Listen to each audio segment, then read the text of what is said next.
إلا الله والله هو الغني الحميد. Today, inshallah, we are approaching towards the end of our discussion regarding the ma'rifat of Allah subhanahu wa ta'ala. Inshallah, tomorrow or the day after tomorrow, we will get into how the ma'rifat of Allah subhanahu wa ta'ala will take us to the ma'rifat of the Holy Prophet. Because the tradition in which our sixth Imam addresses to Zurara, commands Zurara to pray in the time of ghaibat, this dua, he says that in the time of ghaibat you should seek this from Allah subhanahu wa ta'ala. And the dua was, Allahumma arifni nafsak. Oh Allah, give me your ma'rifah. Why? فَإِنَّكَ إِن لَمْ تُعَرِّفْنِي نَفْسَكَ. If you do not make me know yourself, لَمْ أَعْرِفْ نَبِيَّكَ. I will not know your Nabi. Okay. So it is the ma'rifat of Allah subhanahu wa ta'ala that will result in the ma'rifat of the Rasul of Allah subhanahu wa ta'ala. And then he says, and then the second statement, Allahumma arifni rasulak. Allah, know your Rasul. فَإِنَّكَ. Why? For if that does not happen, إِنَّكَ لَمْ تُعَرِّفْنِي رَسُولَكَ لَمْ أَعْرِفْ حُجَّتَكَ. I would not know the hujjat of Allah subhanahu wa ta'ala. Okay. And then he says, Allahumma arifni hujjatak, make me know your hujjat, for if I do not know your hujjah, zalaltu an dini, I will be deviated from religion. So we have to start our journey from the ma'rifat of Allah subhanahu wa ta'ala. That should take us to the ma'rifat of the Holy Prophet of Allah subhanahu wa ta'ala, and the ma'rifat of the Holy Prophet will take us to the ma'rifat of hujjat of Allah subhanahu wa ta'ala. And if we do not get there, we have this and we have incomplete or partial ma'rifat, but we do not care, we will become deviated from religion. This ma'rifat will not save you. This ma'rifat will not save you. Only ma'rifat that goes all the way till the ma'rifat of the hujjat of Allah subhanahu wa ta'ala, only that will be able to save you.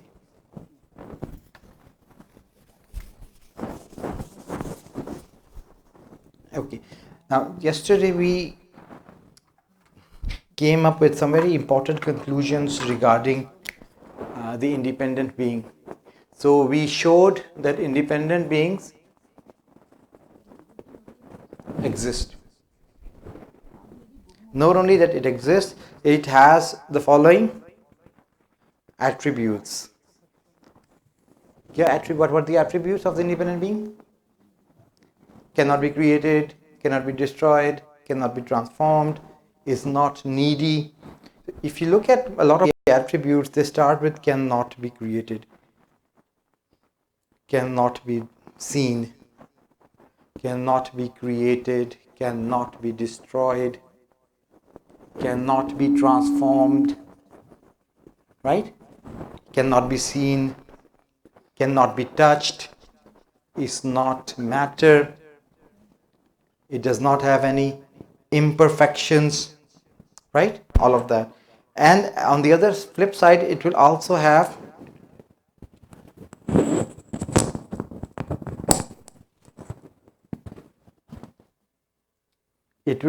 all the attributes of perfection. It will not be missing anything.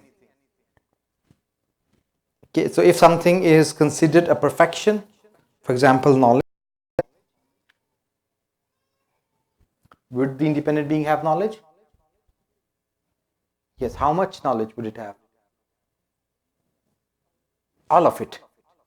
Right? All of knowledge. Unlimited. Whatever exists out there, whatever knowledge is there, it will have it. What about power? What about life? It will have life. It will be full of life. There will be no need. It will not be needy of life. It will have life. It will have power. It will have knowledge. So if you look at the attributes, there are certain attributes that it will not have, like it will not be matter, it cannot be seen, cannot be created. So we call these attributes as the salbi attributes. Or if you look at the translation of Nahjul Balagha, you'll find the word negative attributes. And these attributes are called positive attributes. So don't get confused by the names, okay? Negative attributes does not mean it's something negative. Okay, don't get confused. It's not a very good translation. By negative attributes, you mean those attributes that you negate from Allah subhanahu wa ta'ala. Allah cannot be needy. You are negating need from Allah subhanahu wa ta'ala. So in that sense, they call it negative attributes. Attributes, in Arabic, they say salbi. Sifate salbiya. वो सिफात जो खुदा से सल्ब कर ली जाती हैं कि no, this cannot exist in God. He cannot be matter. He cannot be seen. So these are attributes that do not apply to Allah subhanahu wa ta'ala as a sign of His perfection. And then these are attributes that would be there as a sign of His perfection. And if it's knowledge, it will be all of knowledge. If it is power, it will be infinite power. If it is life, it will be infinite life. Can I make this one general statement? Anything that is considered perfection will be found in the independent being.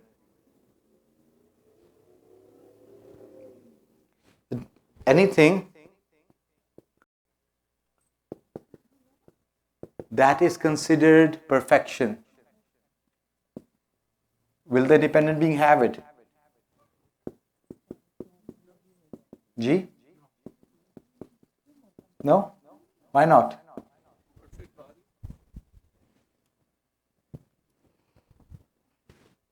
So by we say it is perfection. So anything that is perfection, the independent body should have, the independent being should have it.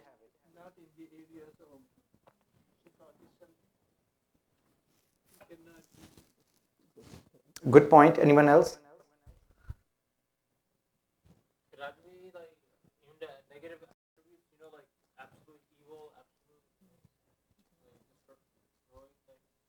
So evil, is it considered perfection? I'm saying whatever is considered perfection, the independent should have it. Evil is not considered perfection. Right? So tell me, so life is considered perfection, the independent should have it. Power is considered perfection, the independent should have it. Knowledge is considered perfection, the independent should have it. I'm making a general statement that anything that is considered perfection, हर वो चीज जो कमाल है वो ज़ात में होनी चाहिए. Now the brother is raising this question, so perfect body. Is body a perfection?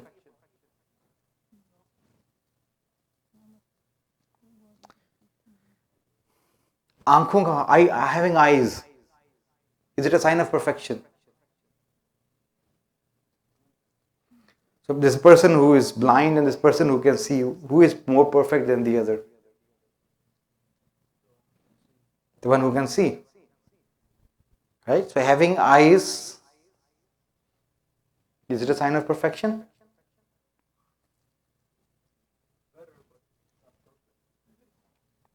It is. So then according to this rule, Allah subhanahu wa ta'ala should have eyes. Having eyes, is it a sign of perfection? Very good. So it's not eyes that is a sign of perfection.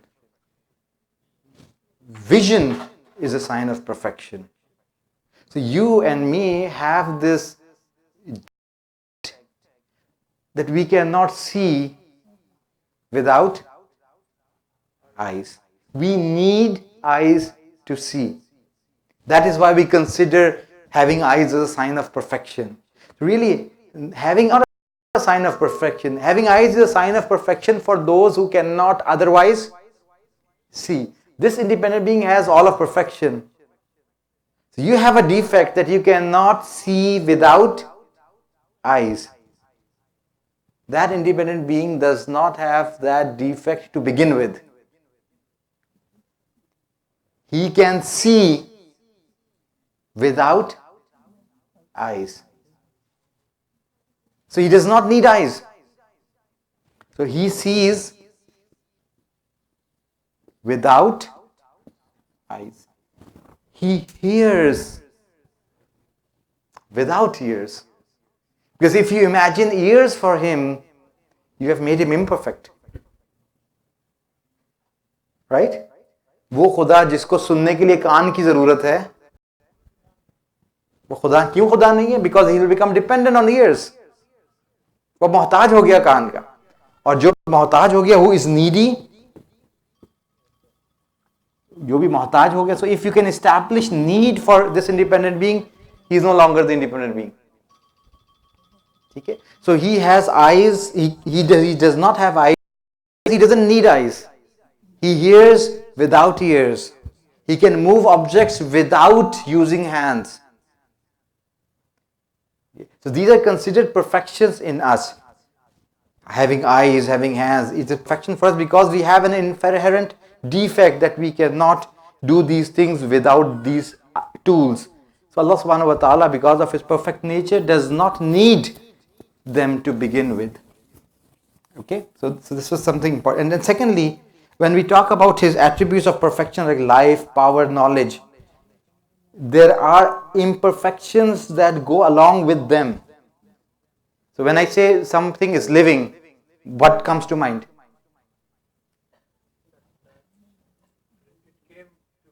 Being created comes to mind.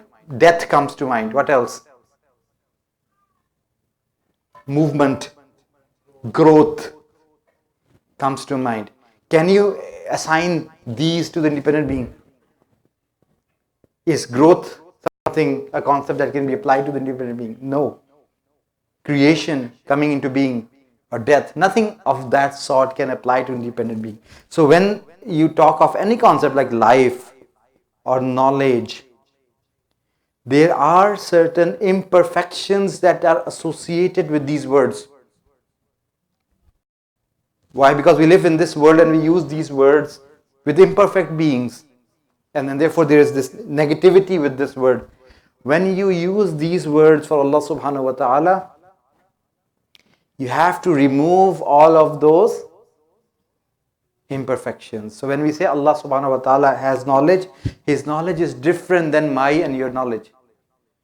Once upon a time you had no knowledge, then you acquired knowledge. That knowledge can be taken away from you. You can lose your knowledge, right? The knowledge of Allah subhanahu wa ta'ala is not like that. ऐसा नहीं था कि once he was without knowledge and now he has acquired knowledge and it can be taken away from him. No, that can never happen. There's no concept of growth that is associated with life.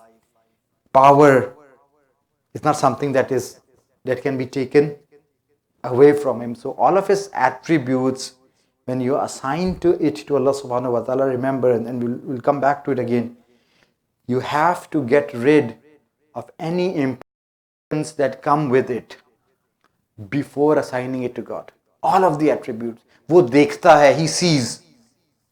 With vision comes the concept of eyes. You have to negate it. You will say, he sees without eyes. He hears without. So this negation is important.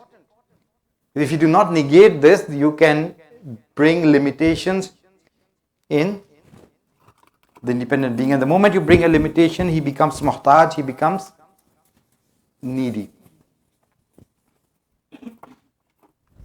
Okay. The other day when we were showing that dependent beings exist, we made this conclusion that independent beings exist. How did you come to conclusion that there's only one independent being? Can't we have multiple chains?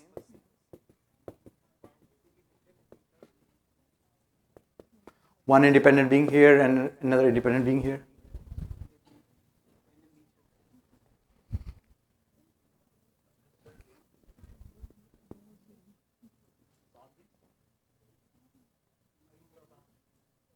So this independent being created the plant kingdom and this created the animal kingdom.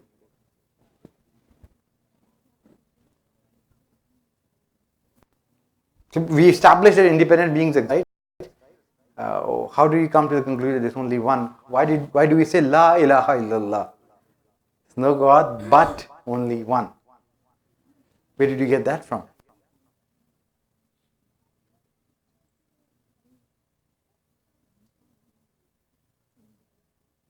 There's a step that we need to take to prove that there is only one. How? Yes, that is the right approach to go. So he's saying that there is going to be dependency between the two. How? So animals need plants, and maybe plants need animals to survive. So flowers are in need of bees for the pollination to take place. So there is a dependency between this creation. So this independent being's creation relies on someone else's creation. In other words, this relies on this to fulfill the needs of his creation. Right? So if there's a dependency between the two, then would they stay independent? No. Very good. So very good rebuttal. So he says, well, what if, so what you have being here who created the plant kingdom and the animal kingdom, everything, and then you have another independent being here who created another solar system somewhere else.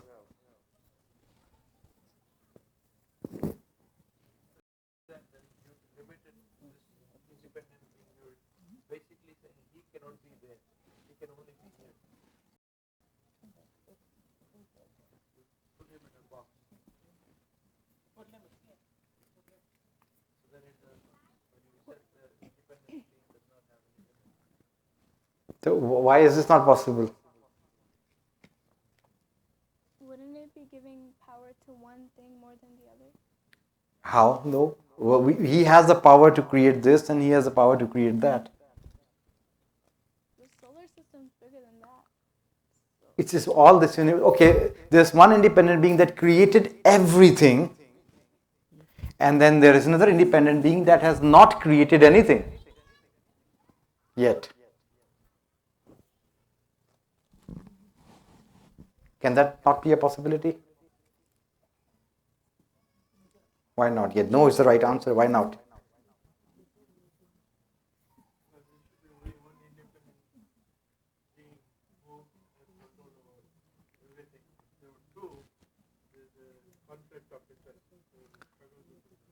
So they come to an agreement.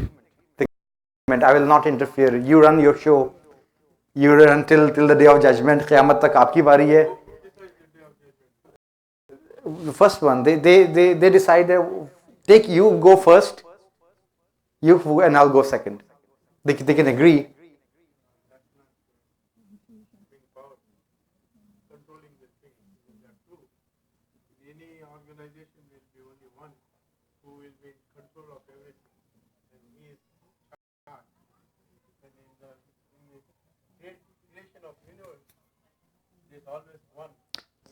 You're answering it right. It's correct. So in the creation of this all of this universe, it is this independent being that is in charge. No questions asked. Yes, but how do you know there is no other independent being out somewhere else in its own universe, as he's saying, his own universe? Because we don't believe in any other God, right? Yeah, just one God. Yeah. So we believe in this, but that is not all what we believe in. We don't say there is a God, right? We say there is no other God. Yes. So how are we negating this?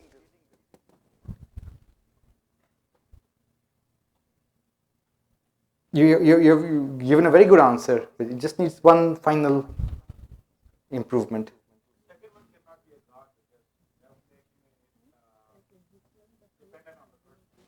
How? That is correct. How? You need to explain.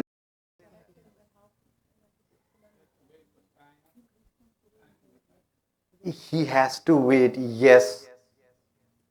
Almost there. Almost there now. Yes.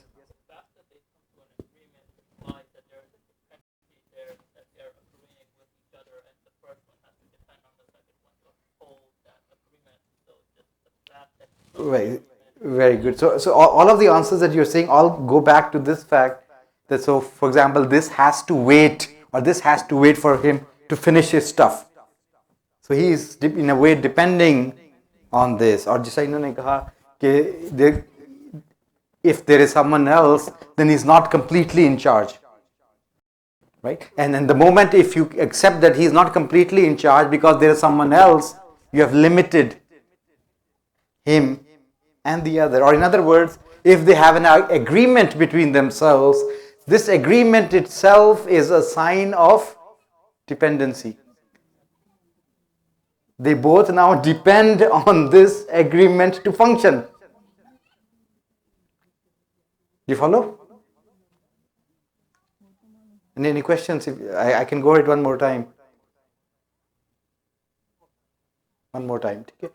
So if there's one independent being that created this universe and there's another independent being that created another universe. Okay. My question, can this independent being interfere here?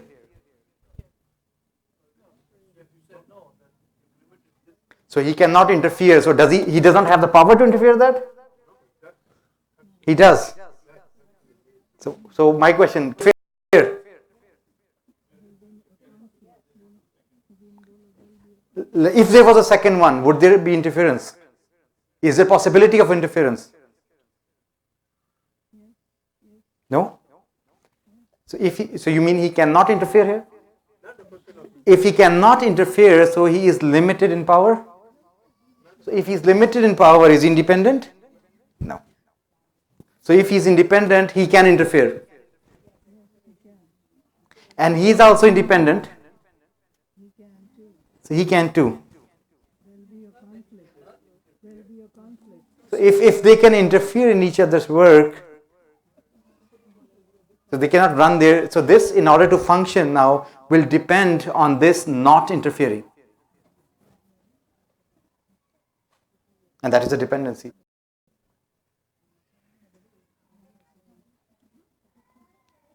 Is that clear? Yeah, it depends. So in order for them to function, they have to come up with an agreement. So both have become limited. They do, right? He is limited by, both are limited by that agreement, and that is a dependency. This independent being, in his infinite wisdom, chooses not to interfere out of his own choice, not because of any limitations placed on him. And this independent parallel set of universe, independent being chooses out of his wisdom not to interfere. So this, in order to function, still is relying on his infinite wisdom. Yes.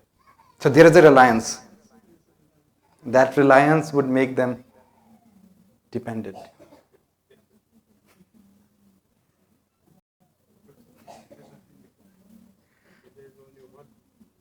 Right? So whatever option you come up with, you will end up making one or both of them dependent beings. Okay. Now let us solve this once and for all in a more general way.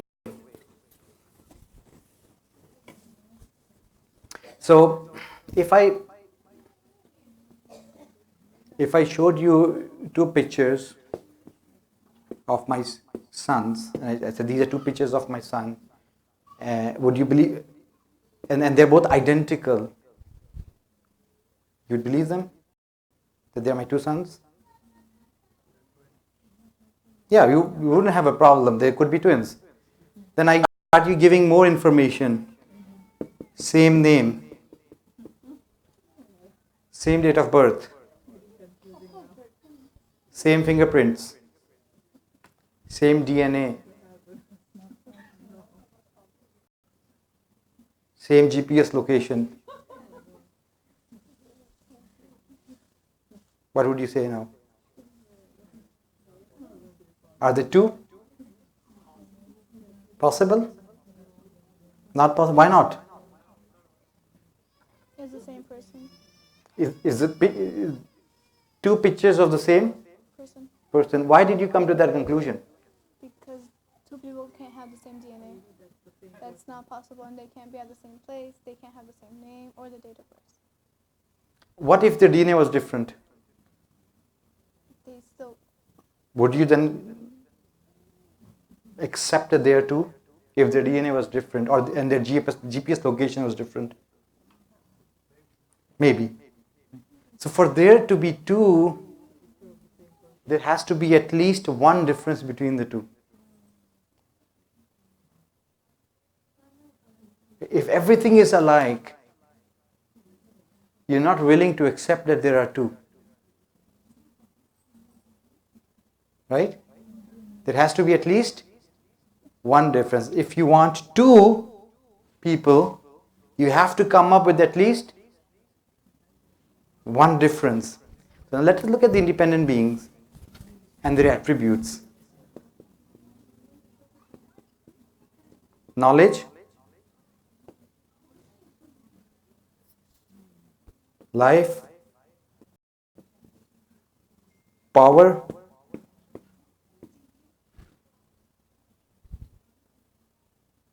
full of life, full of knowledge, full of power. The other independent being that you imagine, how is that different from this one? There has to be at least one difference, right? Infinity minus 1. The moment you say infinity minus 1, is that still independent now? You see, infinite means, the independent beings, there is no need. When you say it is missing something, you have introduced a need over there. Right? And the moment you introduce a need, you have degraded it from an independent to a dependent. Everybody with me? Okay. So when you look at the attributes of the independent being, does it leave you any room for another independent being?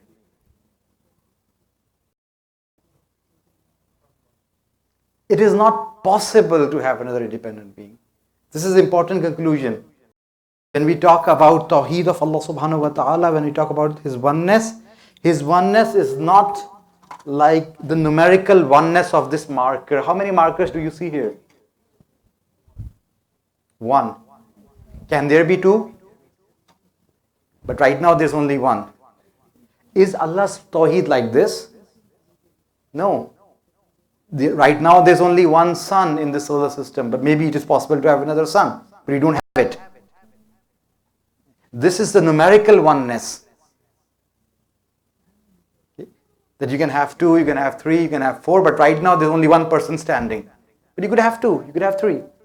But unfortunately only one person standing. Is Allah's Tawheed like this? No.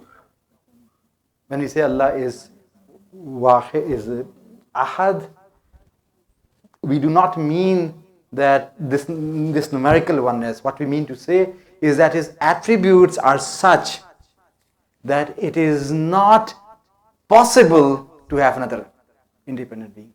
You cannot even conceive, you cannot even think of a second independent being the moment you accept one independent being.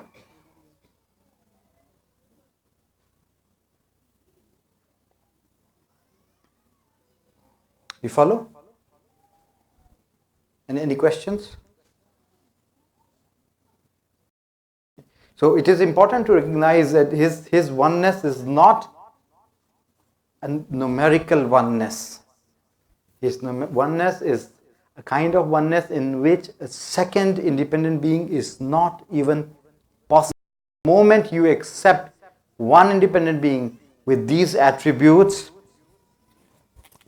it's over. There is no room now for a second independent being, and that is why we have our kalima as La ilaha illallah. There is no ma'bud except Allah, because once you have Allah subhanahu wa ta'ala, there is no room for anything or anyone other than Allah subhanahu wa ta'ala.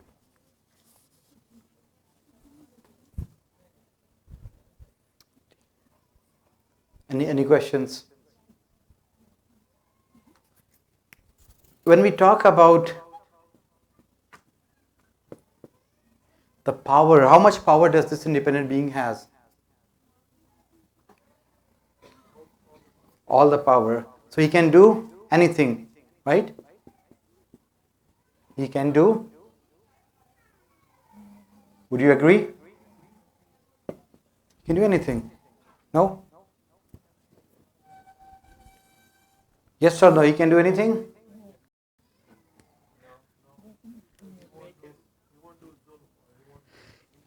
He won't do injustice. Can he do it or won't? Or it's just not possible for him to do it?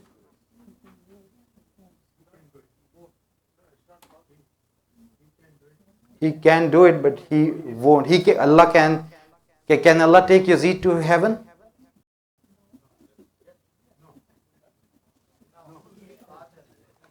He can, but he won't. He can, but he won't. Right?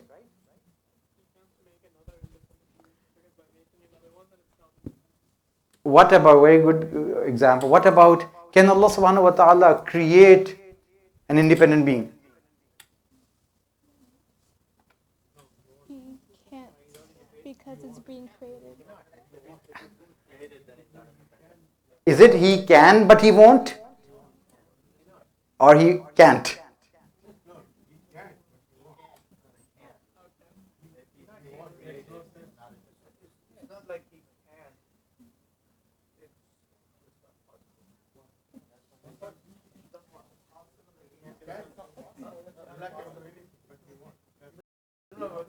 Allah create another Allah? That's the question.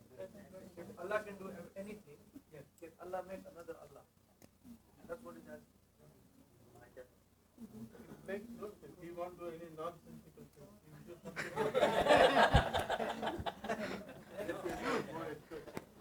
things. That is, look, there are nonsensical things that can be done, but he won't do it. That is one statement, right? So we all agree that, for example, he won't tell a lie, right? He doesn't need to tell a lie. Why should he tell a lie? Right? But there's nobody stopping him from telling a lie. That's a negative attribute. He won't do any negative attributes. Creating another independent being.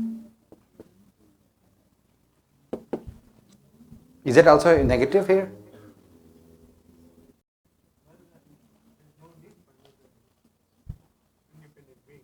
If he chooses to do so, can he do so? He won't do anything. He would not do it. He would not do it because he doesn't need that confusion. He would not like to create confusion.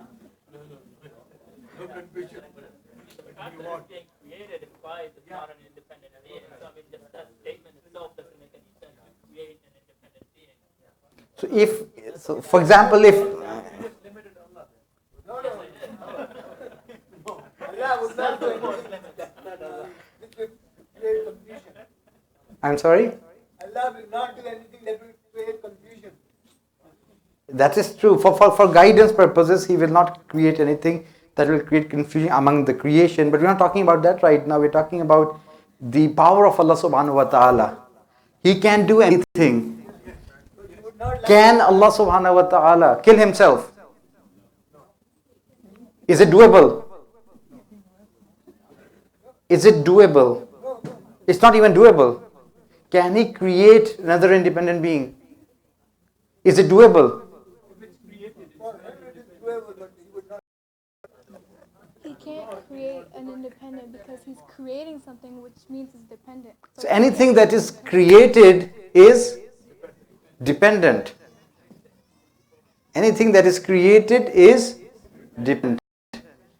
Even if he chose to create an independent being, it cannot happen. It cannot happen. The thing that you ask, can you draw a circle with 4 corners? Who can draw a circle with 4 corners? You bring the best architect, even he cannot do it. Why? Is it because he's limited in his skill set? No. Why? The definition of circle is one which does not have any corners. So based on that definition, no one can create a circle with 4 corners. Can God do that? Can God create it? It's not doable. It's not doable. It does not mean that the power of Allah subhanahu wa ta'ala is limited. You have to change the definition in order for that to happen. So this thing that you are asking to be done is impossible. So this is an impossible task. Creating another independent being is logically impossible. Impossible. It cannot be done. And so all of these things that cannot be done, we don't, Allah subhanahu wa ta'ala's power, when we talk that He has the power to do anything, we mean that He has to do anything that is logically possible. पहले ये आप तय करें कि वो चीज़ हो सकती है या नहीं हो सकती. अगर हो सकती है, खुदा कर सकता है. But if it is something that cannot be done, like drawing a circle on this, so we are not going to attribute that to and say that because God cannot do that, His power is limited. Let me ask you another question. Can God manifest Himself in human form?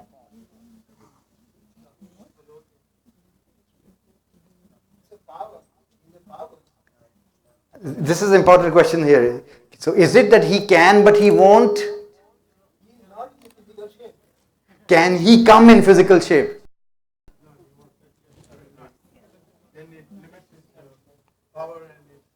He cannot. When we say He cannot show Himself in human form, are we limiting the power of God? No. That is a sign of His independent being. Because if He becomes visible, all you're saying that He becomes material. And anything that is material is dependent. So what you're asking is, can the independent become dependent? The answer is no. And saying no does not mean that Allah's powers are limited.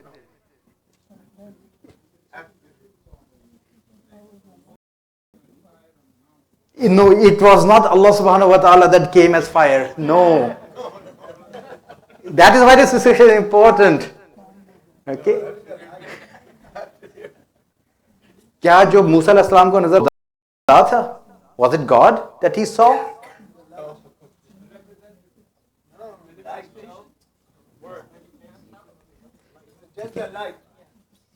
He saw a creation of Allah subhanahu wa ta'ala. He saw a manifestation of an act of Allah subhanahu wa ta'ala. Okay? But that was not God. Okay? So if Allah was to show Himself in human form or any other form that we could see, then that is not God. So that is not even doable. That is something that cannot be done. Okay? So that is something that will not happen, and we are not limiting Allah's powers in any way or form. And from there you can see that it is not possible for Allah subhanahu wa ta'ala to show Himself in as the Christians believe that God is He came on earth as an individual. God cannot show Himself in human. It's not possible. And the fact that He cannot do it is a sign of His perfection. It is not a sign of His imperfection. Is that we can come up with or think about with regards to God. The Christians say that He is like the Son of. How do you just not say that He cannot be independent? I just explained that if he is God on earth, then he is no longer independent. Then he has become dependent. So anything that we can see cannot be God. Okay. One of the attributes of the independent being is that it cannot be transformed, right?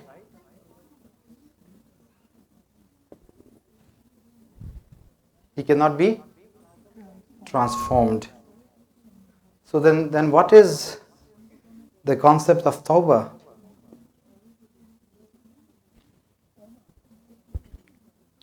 You sin, Allah is upset at you. गज़बनाक है आप पे, है ना? गज़बनाक होता है ना खुदा? नहीं होता? जी? होता है ना? और फिर आप तौबा करें, गिरिया करें, if you cry, you seek forgiveness, माफ कर देते. Haven't your tears affected him? आपके आंसुओं ने खुदा को इन्फ्लुएंस किया कि नहीं किया?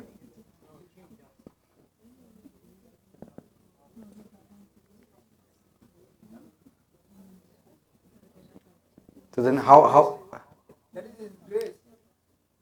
but why didn't he give it to you in the first place? No, that was your choice to make a bad decision. Did you influence him or not? Mike, this is my question. By God's choice. No, you can ask for blessing, but that is not an influence. What is it?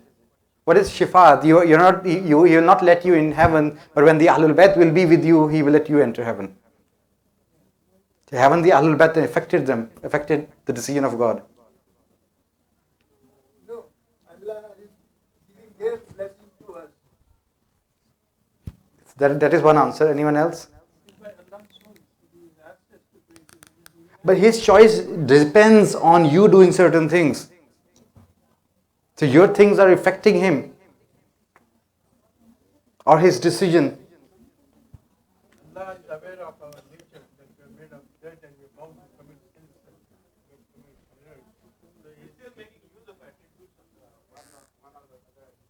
There is one attribute that has to be angry. खुदा के यहाँ are there states with God? Angry, happy. But we have these words, right? खुदा गज़बनाक होता है, खुदा. It's a metaphor. Metaphor for what? What is it that is happening with Tawbah? When you cry, you become deserving of His mercy. What is happening? Are you changing God? You're changing yourself.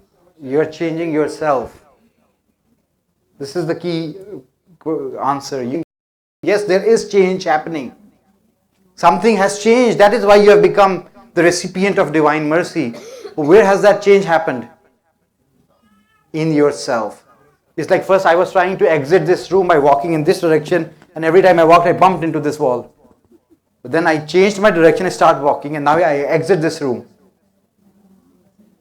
Has the room changed? Where did the change happen? In myself. So when you do tawbah, you change yourself. We're out of time, and I'll just stop in a minute. And when you, so it is, so the mercy of Allah subhanahu wa ta'ala was always pouring like a rain on all of His creation. You, through your sins, you create a shade and yourself deprive yourself of the blessings of Allah subhanahu wa ta'ala. The rain has not changed. It's still there. You have deprived yourself. And when you seek forgiveness, you break this barrier and you again become the recipient of His mercy. So you have changed yourself. When we say Allah is happy and we say Allah is sad, it does not mean that there are state changes there. It means that we have become eligible of His mercy, or we have deprived ourselves of His mercy. It's Azan time. Please recite a salawat.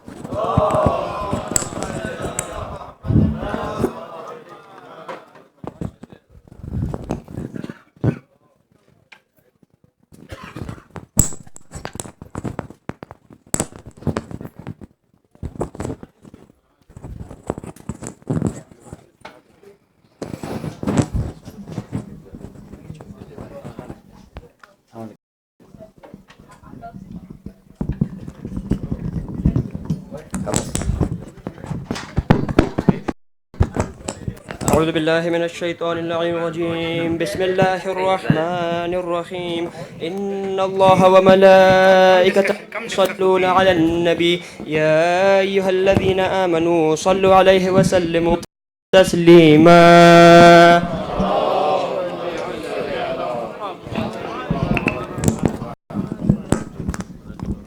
سبحان الله والحمد لله ولا إله إلا الله والله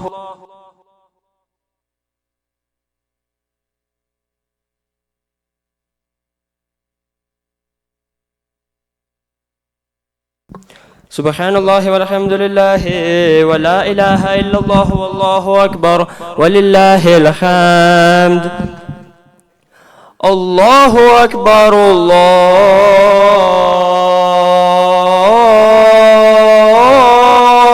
الله أكبر الله أكبر الله